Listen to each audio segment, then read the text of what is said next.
नमस्कार आप सभी को। आपका एक बार फिर से स्वागत है हमारे एक और नए एपिसोड में। और आज हम आपको मिलवाएंगे एक ऐसे पर्सन से जो ट्रैवलर भी हैं और धार्मिक स्थानों पर जाने का उनको बहुत एक तरह से उनका शौक ही है। उनको मैं बोलूँ कि अगर आपको जीवन में क्या चाहिए तो उनको गाड़ी बंगला वो सब नहीं चाहिए। उनको चाहिए सिर्फ मुझे तो भगवान की सेवा करने का मौका मिल जाए बस। कुछ लोग बोलते हैं फ्रीडम का मतलब है कि फ्री हो जाऊं मैं। मेरा एक फ्रेंड है वो बोल रहा था कि अब सर आप बताइए अगर आप फ्री हो जाएं तो आप क्या करना पसंद करेंगे। सुबह 9 बजे जगेंगे, ये करेंगे। उनका ना ना ना मेरा कोई शौक नहीं सुबह 9 बजे जगने का। मैं फ्री हो जाऊंगा तो भी सुबह 5 बजे जगूंगा। मैं फ्री हो जाऊंगा फिर कितना ही पैसा आ जाए तब भी मैं सेवा भगवान की करूंगा। तो बहुत सारी धार्मिक जगह गए हुए हैं। बाय प्रोफेशन वो एजुकेशन बैकग्राउंड से हैं। एक तरह से अपने रोजाना के कार्य करते हुए वो भगवान की सेवा में लगे रहते हैं और यहीं भरतपुर से हैं। स्वागत है सर आपका।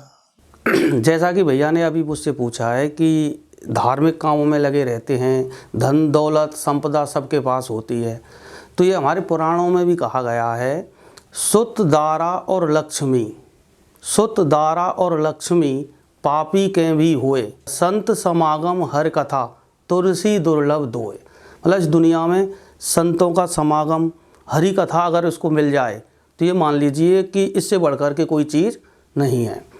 एक बार क्या हुआ था भैया कि माँ पार्वती ने भगवान शिव से कहा था कि आपकी ये जो लटाएं हैं वो हमेशा उलझी हुई रहती हैं, तो मैं आज आपकी एक लटा को सुलझा करके देखती हूँ। तो भगवान शिव ने कहा कि ये लटाएं आपसे सुलझेंगी नहीं, आप कोशिश मत कीजिए। कि नहीं, पार्वती जी थोड़ी ज़िद्दी थी तो उन्होंने उस लटा को सुलझाने का वो कहा, तो वो दोनों पानी में चले गए एक नदी में।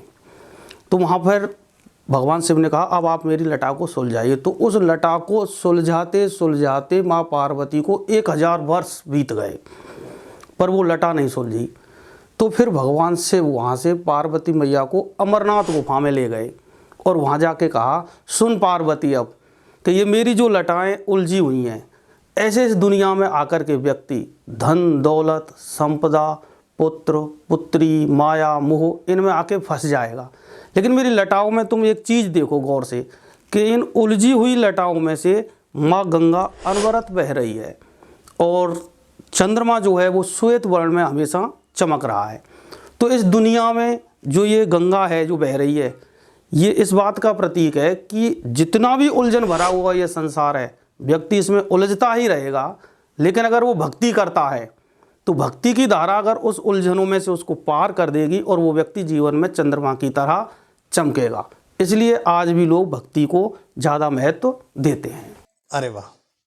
अच्छा एक चीज़ और सर, मैं चूँकि आपको पर्सनली जानता हूँ, आप शेड्यूल कैसा भी हो आप टाइम निकाल लेते हैं, छुट्टी वाले दिन भी अब भगवान शिव के मंदिर में झाड़ू लगाने और सब में जाते हैं, तो क्या मतलब क्या इसमें आपको शांति ही मिलती है कि कुछ और पैसे का भी कुछ वो है?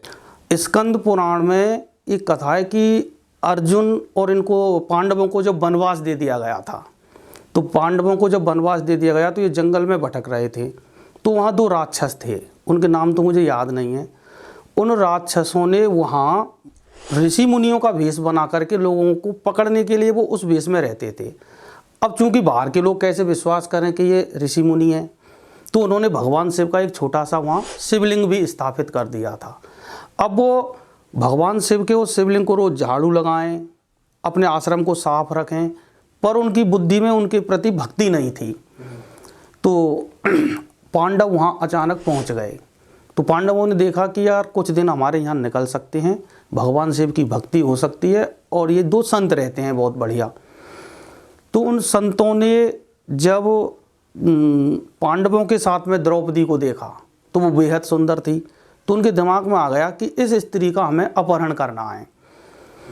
तो एक दिन उनमें से एक जो राक्षस था वो दूसरी तरफ जंगल में छुप करके और उसने द्रौपदी का रूप बना करके आवाज़ लगाई बचाओ बचाओ। तो पांडवों को लगा कि द्रौपदी किसी मुश्किल में है। तो अर्जुन तीर लेके भाग रहा है और वो राक्षस यूँ कह रहा है कि इधर इस दिशा से आवाज़ आ रही है, और वो भागते चले जा रहे हैं। उधर भीम इस बात के लिए था कि यहाँ पर कोई दिक्कत आती है आश्रम पे तो मैं हूँ। तो वहाँ जा कर के जब अर्जुन चलता चला गया तो आकाशवाणी हुई कि भाई ये द्रौपदी का कुछ नहीं हुआ है, द्रौपदी तो सुरक्षित है, ये जो राक्षस है वो तुम्हें भ्रम में डाल रहा है, इसलिए कि तुम सब इसके पीछे भागें तो वो द्रौपदी को दूसरा वाला भाई ले जाए। तो जब ये आकाशवाणी हुई तो अर्जुन ने तीर निकाला और तीर निकाल करके उस राक्षस का वध कर दिया। अब राक्षस का वध किया तो राक्षस एकदम देवता रूप में परिवर्तित हो गया और भगवान के यहाँ से तुरंत उसके लिए विमान आया और विमान में बैठ करके चला गया। अर्जुन जब लौट करके गया तो वहाँ जा करके वो रुका तो उस आश्रम में उसने कह दिया कि ये संत नहीं है, ये राक्षस है। तो फिर भीम ने उसको मार दिया। अब उसको मार दिया तो उसके लिए भी विमान आ गया। तो उन दोनों राक्षसों ने स्वर्ग में जाके भगवान से कहा कि प्रभु, हमने तो कोई पुण्य नहीं किया है, हम तो बहुत बड़े राक्षस हैं, हमने तो लोगों का इतना नुकसान किया है, आपके दरबार में हमारे लिए स्थान क्यों है। तो भगवान ने कहा कि चाहे तुमने जाने में या अनजाने में मेरे मंदिर में झाड़ू पोंछा किया था, मेरा शिवलिंग स्थापित किया था, उसका फल यह है कि तुम्हें मेरे धाम में जगह मिली है। भगवान शिव इतने भोले हैं कि उनको कोई भी वर कैसे भी उनसे प्राप्त कर लो और जब वो देते हैं तो सोचते नहीं हैं कि आगे अंजाम क्या होगा। इसका एक बेस्ट कि भगवान शिव से भस्मासुर ने ऐसा वरदान मांग लिया कि साहब मेरे सिर पर कोई हाथ रख करके अगर यूँ कह देगा भस्मासुर भस्म, तो ही मैं भस्म होऊंगा, अदरवाइज भस्म नहीं हो सकता। ऐसा वर बिना सोचे दे दिया। तो अब भस्मासुर तो भगवान शिव से ही कहे कि मैं पार्वती को लेके जाऊंगा, तुम मुझे अब क्या बिगाड़ सकते हो मेरा। तो फिर विष्णु भगवान के पास गए तो विष्णु भगवान ने मोहिनी रूप बनाया और मोहिनी रूप बना करके भस्मासुर से कहा कि पार्वती तो तुझे मिल जाएगी पर तू मेरे साथ डांस कर। और जब उसने नृत्य किया तो भस्मासुर का हाथ अपने ऊपर चला गया। तो जैसे ही उन्होंने कहा भस्मासुर भस्म, तो भस्म हो गया। तो भगवान शिव एक ऐसे देव हैं जो कभी सोचते ही नहीं है कि मैं क्या दे रहा हूँ और क्या नहीं देना है। उनकी भक्ति को तो व्यक्ति कैसे भी कर ले बस। बढ़िया। शिव को भोले भी कहते हैं और रुद्र अवतार भी कहते हैं। मतलब कहीं कहीं तो है ना इनको बहुत सॉफ्ट नेचर में दिखाते हैं और कहीं कहीं पर बहुत ही टफ लुक में दिखाते हैं, रुद्र अवतार जैसे जो बोलते हैं। ये अंतर क्या है इन दोनों में? भगवान शिव के जो आराध्य देव हैं वो हैं राम। भगवान शिव हमेशा राम का जप करते रहते हैं। पार्वती मैया ने पूछा कि भाई आप तो बहुत बड़े हैं, आप इनका जप क्यों करते हैं। पार्वती को उन्होंने समझाया शंकर भगवान ने, जासु नाम सुमरत भवानी काटई नर बहु बंधन ज्ञानी। ये भगवान राम का नाम ऐसा है, ये मेरे आराध्य हैं, इनका अपमान मुझसे सहा नहीं जाता है, इनकी ऊपर कोई शक करता है मैं उस व्यक्ति से कभी प्रसन्न नहीं होता हूँ। तो जब जब कभी ऐसे भगवान के आरोप पर वो आते हैं तो इन सब को दूर करने के लिए पृथ्वी से भगवान रुद्र रूप में आ जाते हैं। अदरवाइज आप उनकी भक्ति कर रहे हैं तो वो बिल्कुल भोले बन के रहते हैं आपके सामने, ले जा तुझे जो चाहिए वो ले जा। आप कलयुग में क्या महत्व मानते हैं भक्ति का? ऐसा हुआ था कि एक बार भगवान राम का नाम उन्हें ज़्यादा ही पसंद है तो भगवान शिव को। तो एक बार एक अर्थी को लेकर के लोग जा रहे थे, तो अर्थी को लेकर के जा रहे थे तो वो कह रहे राम नाम सत्य है। तो भगवान शिव ने कहा कि यार ये बड़े अच्छे लोग मिले मुझे आज, ये बहुत बढ़िया लोग मिले हैं तो जो राम का नाम ले रहे हैं। तो प्रभु भगवान शिव बहुत खुश होते हैं। तो भगवान शिव उनके साथ ही मस्त होकर के जाने लग गए। तो वहाँ जब उनका दाह संस्कार किया जा रहा था उस अर्थी का, तो सब लोग बैठ गए दूर दूर जा करके, 2-2 के 4-4 के गुट में। तो भगवान शिव बहुत खुश हो रहे थे कि यार आज तो राम जी के इतने भक्तों के मुझे दर्शन हो रहे हैं। इतने में उन्होंने क्या देखा कि चिता जलने लग गई और जलने में थोड़ा टाइम हो गया। तो एक व्यक्ति दूसरे से बोला बहुत बड़ी डील होने वाली थी, थोड़ी देर बाद मर जातो ना तो डील हो जाती पक्की। भगवान शिव इसको सुन रहे थे। दूसरा यूँ कह रहा था कि बिल की लास्ट डेट है, आज बिल नहीं भरा तो पेनल्टी लग जाएगी। तो वहाँ पर जितने भी व्यक्ति थे उन सबको केवल दिखाने के लिए बैठे हुए थे। वहाँ सब अपने अपने धन दौलत माया के चक्कर की उनकी बातें कर रहे थे। तो भगवान शिव ने कहा कि यार ये कितने गंदे लोग हैं, कितने वो हैं। तो सब लोग जब चले गए तो जो चिता में जो व्यक्ति जला था उसकी जब चिता ठंडी हो गई थी तो भगवान शिव ने कहा ये बहुत सत्य यार, ये एक सच्चा व्यक्ति था जिसकी वजह से सबने नाम लिया था भगवान राम का। तो उसी दिन से भगवान शिव ने अपनी पूरी राख उठा करके और अपने पूरे शरीर से लगा ली कि ये बिल्कुल सत्य है। इसलिए भगवान शिव हमेशा शमशान में रहते हैं कि भाई यही अटल एक सत्य है। तो कलयुग में भक्ति का यही महत्व है कि भैया जाना है, सबकी तारीख निश्चित है, डेथ हैज नो कैलेंडर। फिर भी व्यक्ति जानबूझ करके इन प्रपंच में इनमें क्यों पड़ रहा है, क्यों इस तरह के माया मोह के लिए दूसरे का छल, दूसरे का दुख, दूसरे के परिवार को नष्ट करना, फिर अपने परिवार को सुखी रखना। यहाँ तक कि इतना भी भूल गया है कि मैंने किसी के परिवार को अगर बर्बाद किया है, उस पैसे को लाके मैं अपने बच्चे को दे रहा हूँ, अपने बच्चों के भरण पोषण में लगा रहा हूँ, तो मेरे बच्चे कैसे सुखी रह जाएंगे। इन सब से बचने का तरीका एक ही है, वो है भगवान की भक्ति। तो आपको ये शुरू से ही भक्ति का मतलब शौक है, भक्ति में शुरू से है, आपके बीच में कुछ ऐसा हुआ कि आपका रुख भगवान की तरफ हो गया? मतलब मैं शुरू में जब 8वीं क्लास में था, तो हमारे गांव से 3 किलोमीटर दूर एक मंदिर है, तो मैं वहाँ ये बेर होते थे, बेर कटीली झाड़ियों में, तो वहाँ एक संत ऐसे आए हुए थे जिन्होंने अखंड रामायण का पाठ करा रखा था।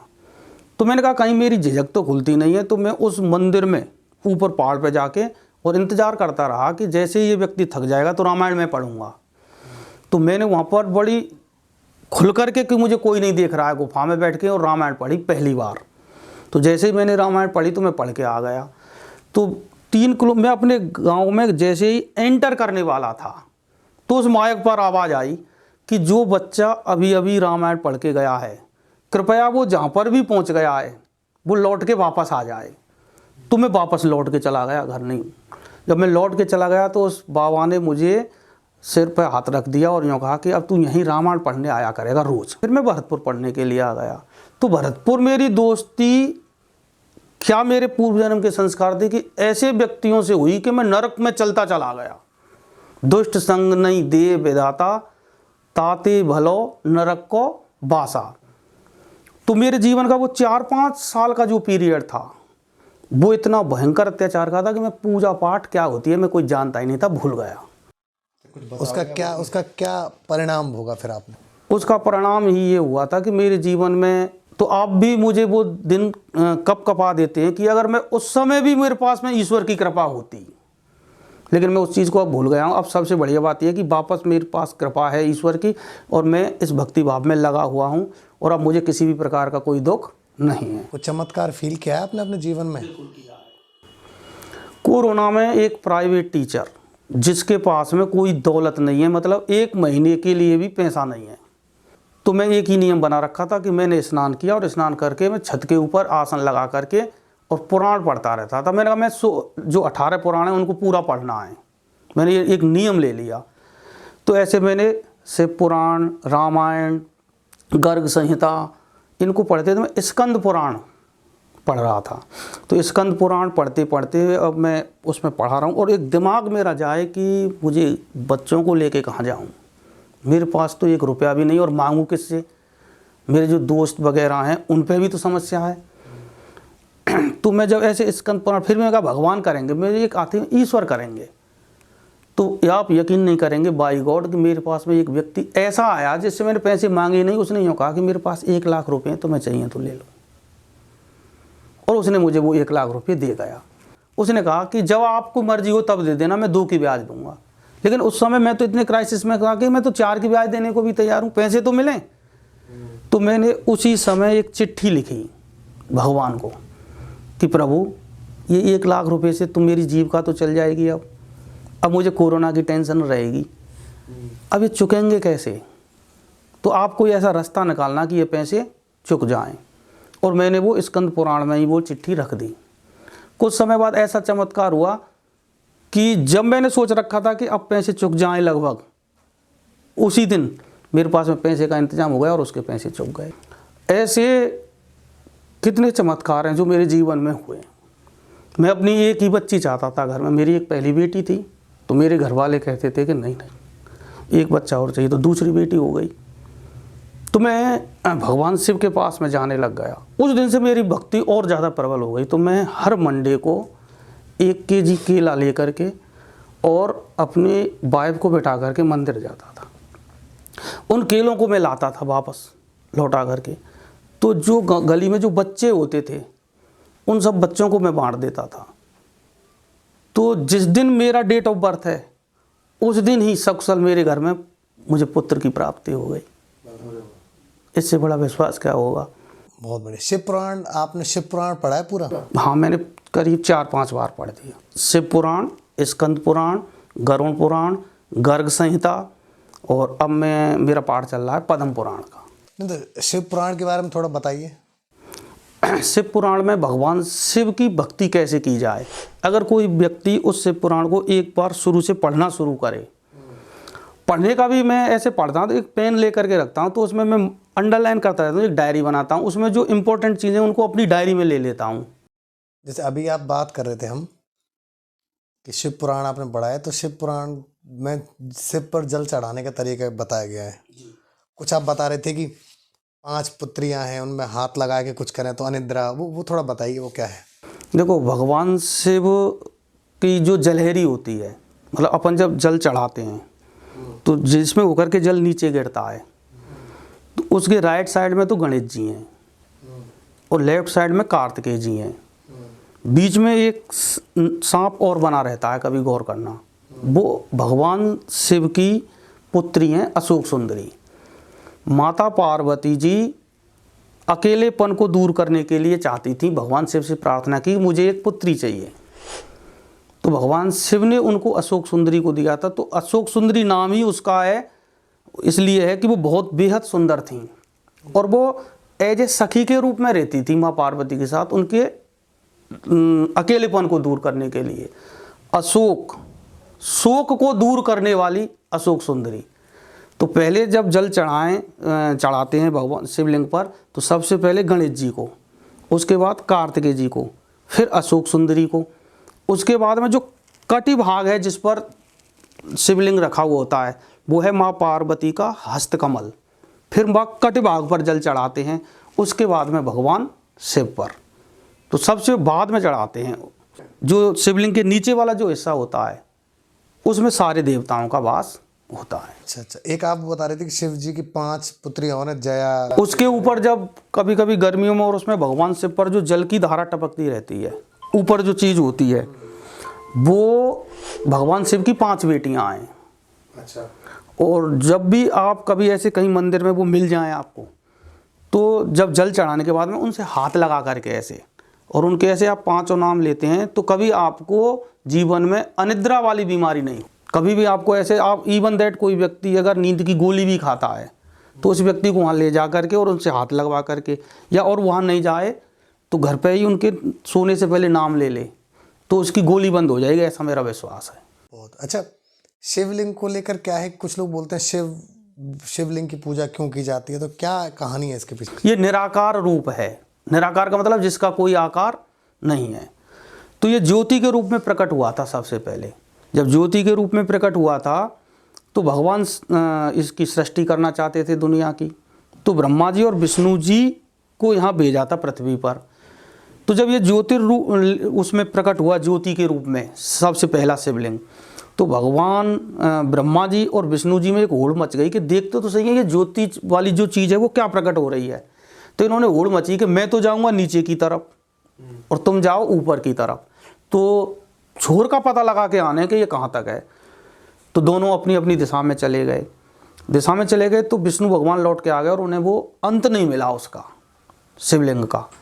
ब्रह्मा जी ऊपर गए, तो ब्रह्मा जी जब ऊपर गए तो उनको भी उसका वो नहीं मिला छोर, तो वो लौट करके आ रहे थे। तो ऊपर उन्हें सबसे एक केतकी का फूल मिला।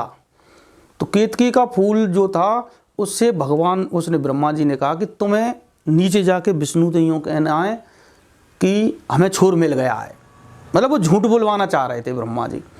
तो केतकी के पुष्प ने उनसे कहा कि यार ऐसा मत कर भाई, कि नहीं, जिससे मेरा नाम तो भी बड़ा हो जाएगा, देवों में मैं सबसे बड़ा हो जाऊंगा। तो जब विष्णु भगवान के पास आए तो विष्णु भगवान से पूछा कि तुम्हें वो मिल गया क्या, भगवान का छोर? तो विष्णु भगवान ने एकदम सत्य बोल दिया कि मुझे छोर नहीं मिला है। उससे पहले दुनिया में भगवान विष्णु को नारायण के नाम से जाना जाता था और उन्होंने सत्य बोला। तो भगवान महादेव ने खुश होकर के उनसे कहा कि तुम्हारी हर जगह पूजा होगी, इसलिए आज से तुम सत्यनारायण है। और ब्रह्मा जी ने झूठ बोला था, तो ब्रह्मा जी को ये वो दे दिया अभिशाप कि तेरी दुनिया में कहीं पर भी कोई पूजा नहीं होगी। और केतकी के पुष्प ने साथ में झूठ बोला था, तो उससे पहले तो भगवान शिव उसको हमेशा अपने उसमें रखते थे, बालों में, सिर के ऊपर धार करते थे। उस दिन से भगवान शिव ने कह दिया कि जा, आज के बाद तुझे अर्पण करेगा, उसकी पूजा कभी मुझे लगेगी नहीं। तो उस दिन से केतकी का पुष्प भगवान शिव पर कभी चढ़ाया नहीं जाता है। ये इस बात का प्रतीक है कि भगवान शिव अगर प्रसन्न होते हैं और उनकी भक्ति हम करते हैं और सच्चे मन से करते हैं तो वो हमें सिर पे बैठा लेंगे, और अगर अदरवाइज अगर हम ऐसा नहीं कर पा रहे हैं तो वो उसे केतकी की पुष्प की तरह अस्वीकार कर देंगे, कभी अपने पास ही नहीं आने देंगे। अरे वाह। तो तब से ज्योतिर्लिंग की निराकार रूप में, यानी इसका कोई आकार नहीं है। तो ये जो ज्योतिर्लिंग बने हुए इनके कोई आकार है नहीं है, मतलब कितने बड़े हैं कुछ नहीं पता है। अच्छा, एक ऐसा भी शिवलिंग सुना है कि जो हर साल 1 इंच 2 इंच बढ़ रहा है। ये सब तो सब लोगों की बनाए हुए हैं, इनका कहीं से पुराण में मैंने इनका जिक्र नहीं पढ़ा है। ये तो सब लोगों ने ऐसा कहा है। हाँ, उनके चमत्कार जरूर हैं हर शिवलिंग के। गणेश जी से भगवान से प्रसन्न हो गए थे कि भाई गणेश जी ने परिक्रमा लगाई है मेरी, और उसको एक आशीर्वाद दे दिया कि सभी देवों में प्रथम तुम रहोगे, तुम्हारी पूजा होगी। तो कार्तिकेय जी नाराज हो गए। तो कार्तिकेय जी भगवान शिव की पूजा करने के लिए एक पर्वत पर चले गए। ठीक है, तो जिस पर्वत पर उन्होंने पूजा की थी, कार्तिकेय जी चले गए पर्वत पर। तो कार्तिकेय जी पर्वत पर पूजा करने चले गए। तो भगवान शिव उन्हें ढूंढते ढूंढते और फिर उनसे कहा कि भाई अब मैं तुमसे भी खुश हूँ, तुम क्या चाहते हो। तो उन्होंने कहा कि दुनिया में जितने भी बढ़िया पर्वत हों उस हर पर्वत पर भगवान शिव का मंदिर हो। तो आज वर्तमान में कलयुग में भगवान शिव के जितने भी बढ़िया मंदिर मिलेंगे वो सब पर्वत के ऊपर मिलेंगे। अगर कोई व्यक्ति अपने घर में भगवान शिव की पूजा करता है तो उसका जो फल है वो घर के बाहर कॉलोनी में या गांव में जो भगवान शिव का मंदिर है उसमें पूजा करता है तो उससे 100 गुना ज़्यादा है। और अगर वो अपने कॉलोनी या गांव में जो मंदिर है उससे बाहर निकल करके कहीं जंगल में भगवान शिव की पूजा करता है तो उसका 100 गुना फल है। और उससे भी दूर कहीं नदी के किनारे जहाँ भगवान शिव हैं वहाँ जा कर के पूजा करता है तो उसका उससे 100 गुना ज़्यादा फल है। और कोई व्यक्ति एकांत में जा कर के किसी पहाड़ी के ऊपर बने हुए शिवलिंग पर जल चढ़ाता है और उसकी पूजा करता है तो उसका 100 गुना ज़्यादा फल है। तो ये जितने भी अभी जो शिवलिंग हैं, जैसे ओमकारेश्वर है, मामलेश्वर है, महाकाल होके भी है, तो वहाँ पे सब जगह, हालांकि हमने भी देखा नदियाँ तो हैं, तो वो यही वजह है कि वहाँ नदियों के हाँ, या तो नदियों के किनारे मिलेंगे या पर्वतों के। तो ओमकारेश्वर तो पूरी पहाड़ी ही आपने ऊपर से कहीं से दूर से दर्शन करेंगे तो वो ओम के आकार की है, उसी के नाम पर है ओमकारेश्वर। जो पर्वत है, वो पर्वत है, उसका अगर आप देखेंगे वैसे व्यू लें एक, तो वो व्यू ओम के आकार का ही है, जैसे ओम होता है ना ऐसी पहाड़ी है वो, इसीलिए उसको ओमकारेश्वर बना है। और मामलेश्वर का क्या कहानी है? जब तक ममलेश्वर के दर्शन नहीं होंगे तो ओमकारेश्वर के दर्शन अधूरे हैं। अब चूंकि आप ट्रैवल करते रहते हैं तो भांडीर वन एक देवरा आश्रम है, उसके बारे में।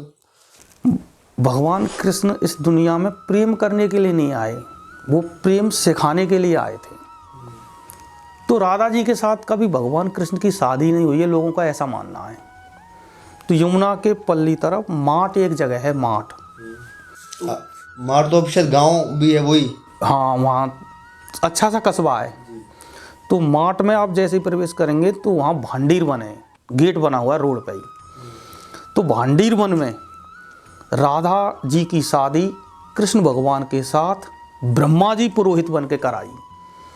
तो उसमें कृष्ण भगवान की एकमात्र मूर्ति है जो राधा जी की मांग भर रहे हैं। और जिस वट वृक्ष के नीचे उन्होंने फेरे लगाए थे वो वट वृक्ष आज भी है वहाँ पर। और छोटी सी जगह है भांडीर वन, वहीं पर केसी नामक एक राक्षस का वध किया था बलराम जी ने। क्यों? तो वहाँ अभी वो कहानी अलग है। तो वहाँ दाऊ जी का भी मंदिर है। तो भांडीर वन जो है उसमें उनकी शादी हुई थी। अब शादी जब हुई थी तो राधा जी ने यूँ कहा कि भगवान इस शादी का अगर लोगों को पता चल गया तो यहाँ तो भीड़ आएगी नहीं, ये तो छोटी जगह है, छोटा सा एक वन है, तो यहाँ तो भीड़ आएगी नहीं, कि चिंता मत करो, यहाँ किसी को पता नहीं चलेगा हमारी जो शादी हुई है। लेकिन कलयुग में तुम जो व्यक्ति मेरी शादी में किसी न किसी पशु पक्षी किसी रूप में साक्षी थे उस जमाने में, उस व्यक्ति को ही भांडीर वन आने का मौका मिलेगा और वो मेरा दर्शन करेगा। तो आज भी वहाँ जो लोग जाते हैं, नहीं तो अदरवाइज बहुत से लोगों को तो पता ही नहीं है। कि भांडीर वन भी है, वहाँ राधा जी की शादी भी हुई, तो उस जगह पर जा कर के ही शादी हुई। तो आप अगर वहाँ पहुँचते हैं तो ऐसी मान्यता है कि आप भगवान कृष्ण के उस विवाह में किसी न किसी रूप में थे, बराती के रूप में, पशु के रूप में, पक्षी के रूप में, किसी न किसी रूप में थे।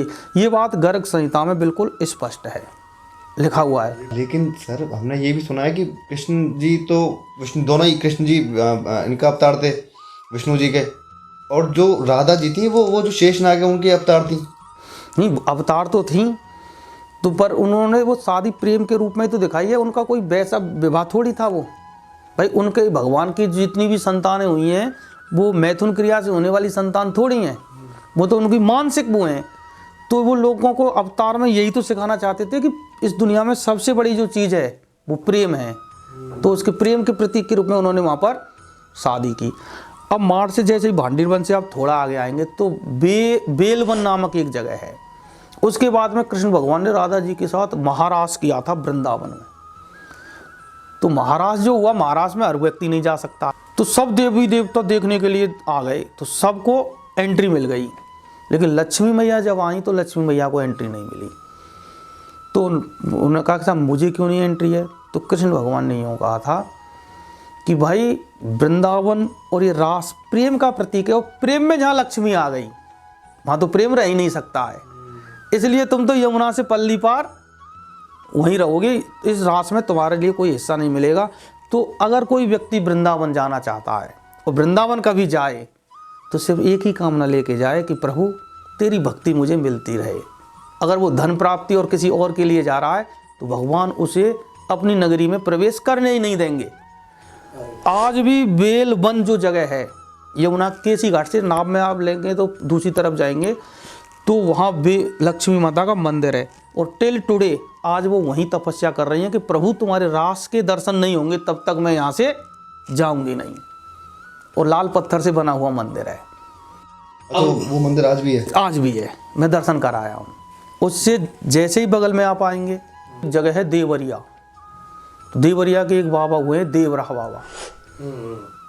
तो देवरा बाबा लास्ट में आकर के उन्होंने कहा कि मैं तपस्या करूँगा। तो यमुना से इधर साइड में, बजाय वृंदावन के इधर साइड में एकांत में नदी के किनारे वो तपस्या करते थे। तो वो तपस्या करते थे तो उन्होंने कहा कि भाई डिस्टर्ब नहीं हो, तो लकड़ी का एक मचान बनाया, मतलब लकड़ी के पिलर लगा के उसके ऊपर सिंहासन लगाया। उस पर से 3 बार वो उतर करके दर्शन यमुना नदी में स्नान करने आते और उसके ऊपर ही वो भजन किया करते थे। शायद इंदिरा गांधी पहली बार प्रधानमंत्री बनी तो उनसे ही आशीर्वाद लेने आई। अच्छा, देवरा बाबा से। अटल बिहारी वाजपेयी उससे पहले, मोदी जी वहाँ आ चुके हैं, योगी जी वहाँ आ चुके हैं। तो देवरा बाबा का वो मचान आज भी बना हुआ है। देखने लायक चीज़ है कि कैसे लकड़ी के पिलर पर अब नक्काशी और वो कर दी है, और उसके जस्ट बगल में झोंपड़ी है एक बिल्कुल शानदार, उसमें आज भी एक बहुत बड़े संत रहते हैं। अगर आपको उनके दर्शन हो रहे हैं तो मैं कह रहा हूँ आपको दर्शन करके मन में ऐसे लगेगा कि यार भगवान ऐसे ही होते होंगे, और आप उनकी कृपा हो गई। जैसे मैं पहुंचा तो मेरे साथ में एक पंडित जी और थे, तो मैंने तो इंतज़ार किया कि यार ऐसे संतों को छेड़ना नहीं चाहिए।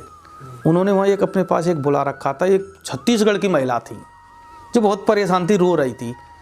तो उन्होंने उनको कुछ उपाय बताया कि घबराओ मत, मेरी गारंटी है आपको ये समस्याएं नहीं आएंगी। तो मैं सोच रहा था कि हमारा नंबर कैसे आए, तो इतने में वो जो मेरे साथ पंडित था उस पर तो रहा ही नहीं गया, वो वहीं पहुँच गया डायरेक्ट। और उनकी कुटिया के बाहर वो लगे हुए हैं और वो खड़े रहते हैं उनके जो चेला। तो उन्होंने हाथ जोड़ के कहा यहाँ आने का मतलब ये है कि पहले आप रुको, फिर ये बाबा आप जान जाते हैं तो तुम्हें बुला लेंगे कि भाई तू वहाँ से आया, क्या दिक्कत है। अद्भुत संत। तो अभी भी वो मचान और वो है, और जैसे ही आप उस आश्रम में चले जाएंगे तो मैं कह रहा हूँ आप भूल जाएंगे एक पल के लिए कि दुनिया में कुछ होता है। तो आपको दिए दर्शन उन्होंने? हाँ, मैंने दर्शन किए, पर मैंने अपने बारे में कुछ पूछा नहीं था उनसे। कहाँ पे बताया आपने ये वृंदावन? आप या तो जाइए मथुरा, फिर मथुरा से सीधा राया वाला रोड पकड़िए, वो कोई भी बता देगा वहाँ देवरा बाबा का आश्रम। या फिर आप ऐसे जाइए केसी घाट जाइए वृंदावन, नाव पकड़िए। मैं तो अपनी नाव में ही मोटरसाइकिल रख करके, नाव में मोटरसाइकिल रखी और पल्ली तरफ, और वहाँ पहुँच करके अद्भुत वो है शिवलिंग, उसमें अरे वाह। अद्भुत, जिसपे देवरा बाबा हैं चारों तरफ, और जैसे आप शिवलिंग में कहेंगे कि मैंने ऐसे शिवलिंग के दर्शन नहीं किए हैं। बहुत अद्भुत शिवलिंग है। वृंदावन बिहारी लाल और हरिदास जी और भरतपुर के बिहारी जी, इन सबका क्या कनेक्शन है? भैया औरंगजेब जब आया था तो उसने हिंदू धर्म को मिटाने की सोची थी कि भाई हिंदू धर्म को मिटाना है, तो उसने मूर्तियों को, मंदिरों को तोड़ना फोड़ना शुरू किया। तो जो भगवान के भगवत प्रेमी थे उन्होंने सोचा कि इनको कैसे बचाया जाए। तो उनके जो साक्षात जो प्रभु के वो थे विग्रह, उनमें से एक विग्रह को तो सुरक्षित करने के लिए भरतपुर के किले में लाया गया। जिनको भरतपुर के किले में लाया गया वो बिहारी जी, एक को करौली ले जाया गया, जिनको करौली ले जाया गया वो मदन मोहन जी, एक को वहाँ ले जाया गया जयपुर के किले में। इसलिए तो ये किले में है कि इनको वो तोड़ नहीं सके, नष्ट नहीं कर सके, तो वो गोविंद देव जी हैं। अगर आप इन विग्रह के दर्शन कर रहे हैं तो साक्षात में आप भगवान के ही दर्शन कर रहे हैं, ऐसे मानिए। श्रीनाथ जी को वहाँ ले गए राजसमंद, तो राजसमंद में जिस जगह उनका रथ रुक गया तो लोगों ने सोचा कि इनकी इच्छा यहीं रहने की है, वो राजसमंद जगह है। इसके बाद में कुछ विग्रह जो बच गए थे वो वहाँ डाल दिए गए। कोई कुआं था खाली पानी से भरा हुआ, कुएं में डाल दिया। उन्होंने ये परवाह नहीं की कि इन्हें बचेंगे कैसे। फिर कालांतर में जब औरंगजेब का शासन खत्म हो गया और वृंदावन में शांति हो गई तो कुछ संतों ने वहाँ आके तपस्या की। तो जिन संतों ने बढ़िया बढ़िया तपस्या की तो उनको भगवान ने कैसे भी दर्शन दिए रात में या दिन में, जब भी उनकी तपस्या में। तो उनमें से एक संत हुए हरबंश। इसलिए एक हरबंश, कुछ व्यक्ति जय वृंदावन जय हरिवंश, जय वृंदावन जय हरबंश। तो हरबंश जी को एक व्यक्ति थे, साधारण किसान थे। तो साधारण किसान के 3 बेटियां थीं, तो उनके पास में धन नहीं था बिल्कुल। तो उनको भगवान ने वो दर्शन दिए कि तू हरबंश जी के साथ तेरी 3 बेटियों की शादी कर दे, तो मेरे पास देने को तो कुछ नहीं है कि इस कुएं में एक विग्रह पड़ा हुआ है, उसको निकाल ले। तो जब वो विग्रह निकाला गया तो वो विग्रह ही कन्या उसमें दिया था दहेज में हरबंश दास जी को। हरबंश दास जी समझ गए कि ये प्रभु का साक्षात है, तो उन्होंने तब से उनकी बहुत ज़बरदस्त भक्ति की। तो भक्ति करने के लिए तो वल्लभाचार्य जी के रूप में वो स्थापित कर दिए। तो राधा वल्लभ मंदिर आज भी वृंदावन में मौजूद है। और बिहारी जी जो है, बिहारी जी जो हैं तो ये हरिदास जी हैं। ऐसे अलग अलग संत को अलग अलग दर्शन दिए। तो हरिदास जी बिहारी जी में जो वन है निधि वन, उसमें तपस्या करते थे। तो उसमें तपस्या करते थे तो इतनी गहन तपस्या और उसमें थे, तो तपस्या करते करते और उनके बिहारी जी उनके हाथों में प्रकट हो गए। तो वो बिहारी जी वो हैं मेन जिनको अब पूरी दुनिया दर्शन करने के लिए जाती है। आज निधि वन में तो हमने सुना है कि इंसान जा ही नहीं सकता। नहीं, दिन में खूब जाते हैं। तो वो तो दिन रात तपस्या करते होंगे। तो वो तो अकेले रहते थे तब तो कुटिया बना करके, और वो तो भगवान के जब स्वरूप है, भगवान उनकी गोदी में आ रहे हैं, तो ऐसे व्यक्तियों के लिए तो कोई दुर्लभ नहीं है। दुर्वासा मुनि का आश्रम है यमुना से दूसरी तरफ। तो दुर्वासा मुनि से मिलने के लिए तो जब गोपियाँ गई थीं तो दुर्वासा ऋषि ने तो यमुना से उनसे यूँ कह दिया था, गोपियों से, कि तुम यमुना से कह दा कि हम दुर्वासा ऋषि से मिल के आए हैं, तो तुम शांत हो जाओ। तो यमुना का पानी शांत हो गया, उसके ऊपर चल के गई वो। तो ये गर्ग संहिता में लिखा हुआ है। भगवान श्री कृष्ण यादव कुल के थे, तो यादवों के जो कुल वो हैं कुल गुरु वो गर्गाचार्य मुनि है। गर्गाचार्य मुनि ने भगवान श्री कृष्ण के बारे में जो बातें लिखी हैं वो गर्ग संहिता है। ओके। तो उसमें पूरी भगवान कृष्ण की एक एक कहानी है। तो ऐसे हरवंश जी, राधा वल्लभ, मदन मोहन जी, ये मंदिर अलग अलग क्यों हैं? जिन संतों ने वहाँ जिस रूप में तपस्या की उनको उन्होंने दर्शन दिए, तब ये विग्रह अब स्थापित किए गए हैं। वैसे रियल में जो भरतपुर में और जो यहाँ पे जो है वो रियल हैं? रियल हैं वो जो रियल ही हैं, जो वो भी रियल हैं। वो भी भाई जब उनके हाथ में जब प्रकट हो रहे हैं, हरवंश जी के लिए जो विग्रह मिला है, कुएं में से निकाला गया है, वो वास्तविक है। इससे पहले का क्या इतिहास रहा होगा? जैसे ये जब औरंगजेब आया, जब वो जब तोड़ा जा रहा था तो उस चक्कर में वो बचाया गया, तो वो वाली मूर्ति वहाँ पहले कैसे आई? कि हरिदास जी जो हैं उनके बारे में एक संत ने पाकिस्तान है या अफगानिस्तान है वहाँ सुन लिया था एक व्यक्ति ने कि यार हरिदास जी तो यार इतने तगड़े वो हैं, भक्ति मार्ग पर चलने वाले हैं, तो मैं हरिदास जी के दर्शन करना चाहता हूँ। तो वो बहुत बड़ा व्यापारी था इत्र का, और वो इत्र लेकर के चला वहाँ से। जब इतना बड़ा धनी व्यक्ति चला तो और वो जहाँ जहाँ होकर के आ रहा था तो और लोगों को भी पता चल गया कि भाई हरदास जी को इत्र देने के लिए जा रहे हैं। इत्र ऐसा था कि उसकी सुगंध दूर दूर तक फैले। तो वहाँ से पहले उस व्यक्ति को आते आते उसके साथ भीड़ लग गई, तो उसे ये घमंड हो गया कि भाई मेरे इत्र से तो हरदास जी बहुत खुश हो जाएंगे। तो उसमें ये घमंड नाम की चीज़ आ गई। तो वो आते आते और वहाँ पहुँचा, तो उस समय हरदास जी यमुना के किनारे मानसी अवस्था में थे। मानसी अवस्था का मतलब है आप कोई तिलक छापे कुछ भी नहीं कर रहे हैं, आप शांत होकर के बैठे, तो आपके अंदर मानसिक रूप से भगवान के दर्शन हो रहे हैं आपको। ऐसे वो संत थे कि वो भगवान के दर्शन कर लेते थे कि इस समय भगवान कौन सी क्रीड़ा कर रहे हैं। तो वो वहाँ निधिवन में पहुँचे, तो उन्होंने कहा कि भाई वो तो वहाँ यमुना के किनारे और मानसी अवस्था में बैठे हुए हैं। तो वो जानता नहीं था इत्र का व्यापारी। तो वो वहाँ इत्र को लेकर के कि शायद हरदास जी इतने खुश होंगे कि यार मेरा जैसा इत्र आज तक उनको किसी ने दिया नहीं है, तो वो वहाँ पहुँच गया। वहाँ पहुँच गया तो वो तो उनसे कहे कि मैं ऐसा इत्र लाया हूँ, उसकी सुगंध ही सुगंध हो गई चारों ओर, लेकिन उनको नहीं आ रही थी हरदास बाबा को, और उन्हें उससे कोई मतलब नहीं था। तो जब वो अपने ध्यान में थे तो राधा जैसे ही उन्होंने इत्र दिया उनको निकाल करके, इसकी सुगंध आएगी तो ये उसमें आ जाएंगे सुगंध से, और सुगंध से आ जाएंगे तो मुझे इनकी वार्तालाप हो जाएगी, दर्शन हो जाएंगे। तो उसने जब वो इत्र दिया तो उन्होंने वो इत्र ऐसे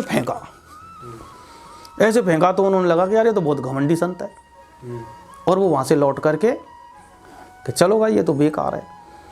जैसे ही उनकी मानसी अवस्था जागी और वो अपने निधिवन में आए, तो फिर लोगों ने कहा कि भाई वो ऐसा वैसा संत नहीं है, वो बहुत बड़ा संत है।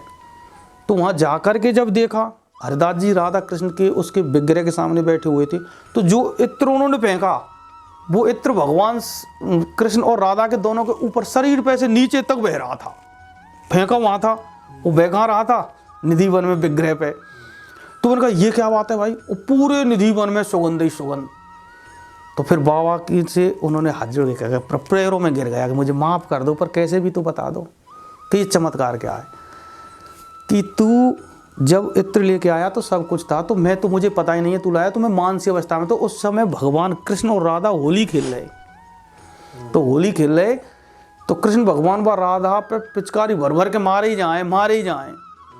तो मुझे लगी कि राधा जी कमज़ोर पड़ रही हैं, तो मैंने ढूंढी कि रंग कहाँ है भाई, तो वह रंग मेरे हाथ ही इत्र पड़ गो, और मैंने वो इत्र दिया राधा जी इनको कि ले कृष्ण भगवान है तुम्हें ज़्यादा परेशान कर रहे हैं। तो राधा जी ने वो इत्र कृष्ण भगवान पे मारो, कृष्ण भगवान ने फिर थोड़ा बहुत बच को वो राधा जी पे मारो, तो ये दोनों होली खेल रहे। तो वो इत्र वहाँ चचा रहा, और वो गदगद है वो कि भाई ऐसे अद्भुत संत। भाई वाह। तो ये मतलब निधिवन में इसीलिए ज़्यादा मतलब खुशबू भी इसलिए रहती होगी जो अभी है। अब इतना तो खैर नहीं है अब का, पर जो हरिदास जी हैं इसलिए उनके भजन में भी तो आते हैं हरिदास के बिहारी जी को उन्होंने ही प्रकट किया। ये चार धाम जो जाते हैं लोग, हमने सुना है कि भरतपुर में कामा के पास भी चार धाम है, तो ऐसा क्यों? वो भी चार धाम के लिए तो लोग, पहले मैंने सुना है कि लोग लौट के भी नहीं आ पाते चार धाम यात्रा से, और एक तरफ हम देखते हैं कि कामा के पास एक चार धाम नाम से जगह है, उसकी क्या कहानी है? मैंने कहा था ना कि जैसे भांडीर वन है, ऐसे 12 वन है, भांडीर वन, बेल वन, वृंदावन, उनमें से एक है काम वन, तो उसको पड़ गया है कामा, इसका पहला नाम है काम वन। तो भगवान कृष्ण यहाँ गाय वगैरह उनको चराने आया करते थे, तो भगवान कृष्ण ने सारी लीलाएं और वो कर दी, और बुजुर्ग हो गए थे नंद बाबा और यशोदा मैया। तो उन्होंने एक दिन कहा कि भाई हमें चार धाम की यात्रा करा ला। कृष्ण भगवान ने कहा कि इतनी दूर और इस अवस्था में संभव नहीं है, तो उन्होंने कहा मैं तुम्हारे लिए चार धाम के दर्शन यहीं करा देता हूँ। तो भगवान ने चारों धाम यहीं बुला लिए थे। तो जो व्यक्ति वहाँ दर्शन करने नहीं जा पाए, कई बार ऐसी स्थिति होती है कि मैं अपने पिताजी को वहाँ नहीं ले जा पा रहा हूँ, बड़ा कठिन है, मेरे पास पैसा नहीं है, तो जो व्यक्ति यहाँ इन चार धाम के दर्शन करता है, तो उन चार धाम के दर्शन का जो पुण्य है वो ही यहाँ पे है। इसलिए तो ये साधु संत का भी अब वो होती है, खनन वगैरह हो रहा है, तो वहाँ पर धरना और वो देते हैं उनको बचाने के लिए। एक भृगु ऋषि हुए हैं, भृगु ऋषि, उन्होंने भी राधा रानी की तपस्या की थी इन चार धाम में आकर के। तो चार धाम में जो भगवान शिव का मंदिर है, एक हरिद्वार है वहीं, तो जैसे उसके ऊपर पहाड़ी है एक, तो पहाड़ी से आप मुश्किल से 200 मीटर चलेंगे तो 200 मीटर पर वो भृगु तपो स्थली है जहाँ पर तप किया था, और वहाँ पहाड़ के ऊपर अद्भुत एक शंभू है तालाब। अब आपको इस क्षेत्र में ऐसा दर्शन नहीं मिलेगा कि पहाड़ के ऊपर तालाब हो और तालाब पानी से लबालब भर रहा है। तो वहाँ जा कर के उन्होंने, तो भगवान कृष्ण ने उनको दर्शन दिए थे उस जगह पर, और वो एक शून्य रूप में, वायु रूप में भगवान कृष्ण में समाहित हो गए फिर भृगु ऋषि। तो जो व्यक्ति नहीं जाए, तो भगवान ने इतने ये सरल रास्ते बताए हैं। जैसे पशुपतिनाथ जी वहाँ हैं नेपाल में। अब नेपाल में तो हर एक की हिम्मत नहीं है, तो फिर दूसरा मंदिर मंदसौर MP में है। चित्तौड़गढ़ से आगे आप इधर होके चले जाओ तो पशुपतिनाथ में, वहाँ नेपाल नहीं जा पा रहा है, वो वहाँ कर ले पशुपतिनाथ जी के दर्शन। यहाँ किस नाम से? उसी नाम से? उसी नाम से पशुपतिनाथ मंदिर मंदसौर। वहाँ एक नदी है, उस नदी के बिल्कुल किनारे पे है। जितने भी देव स्थान जितने भी हैं मोस्टली नदियों और उनके किनारों पे ही हैं। हाँ, क्योंकि पहले आदमी दर्शन करे तो नदी में स्नान करे, कहीं भी स्नान करे। नदी का स्नान बहुत सर्वोत्तम है, इसलिए तो लोग उन पर पर्व वगैरह जो पढ़ते हैं उन पर उनमें स्नान करने जाते हैं। इवन दैट ग्रंथ में तो ये भी लिखा हुआ है कि अगर आप गर्म पानी से नहा करके अगर भगवान की पूजा कर रहे हैं तो भगवान उससे खुश नहीं होते। ऐसा क्यों? ऐसा इसलिए कि आपका शरीर थोड़ा बहुत कष्ट पाना चाहिए। पानी शुद्ध वही है जो जैसा मिल रहा है। अब नदी में आदमी 4 बजे जग करके उसमें गोता लगा रहा है। देवरा बाबा 3 बार यमुना नदी में नहा रहे हैं। तो तुम तो अपनी मौज मस्ती के लिए है। ऐसे तो आप घर में एक इलेक्ट्रॉनिक चीज़ लगा दो कि फूल भी मुझे हाथ नहीं चढ़ाने पड़े, और वो मशीन चढ़ा दिया करे, तो अंतर तो आएगा। मशीन चढ़ा रही और एक अपने हाथ से चढ़ा रहे।